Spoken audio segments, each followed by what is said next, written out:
අයිබෝවන් අපේ රටේ නිලි රැජින මාල්නි ෆොන්සේකාගේ අභාවයත් එක්ක ඇය ගැන විවිධ දේවල් සෝෂල් මීඩියා වල යද්දී මගෙත් හිත නතර වුණු ෆොටෝ එකක් ඔයාලට පෙන්වන්න හිතුණා. කතා කරන පින්තූරයක් මාල්නි ලකී ඩයස් එක්ක විවාහ වුණු දවසේ ගත්තු ෆොටෝ එකක්. මේ දෙන්නට සුබ පතන්න විජය ආපු වෙලාවේ ගත්තු මේ ෆොටෝ එක දිහා හොඳින් බලන්න.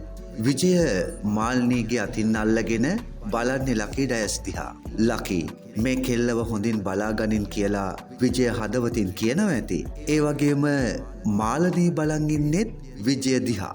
මාල්නීගේ ඇස් විජය දිහාවටමයි. විජේ මං ඔයාට තවමත් ආදරේ කියලා මේ ෆොටෝ එක කියනවා. මට නම් එහෙමයි හිතෙන්නේ.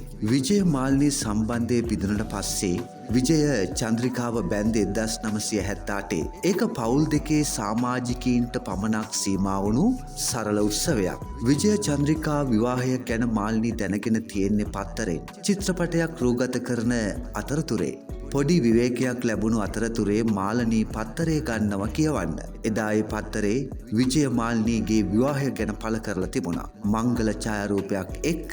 මේ ඡායාරූපය දැකලා මාල්නී තිගැස්සිලා වික්ෂිප්ත වෙලා තියෙනවා. මේ ගැන කිව්වේ එදා රූගත කිරීම වලට සහභාගී වුණු රවින්ද්‍ර රන්දෙනිය.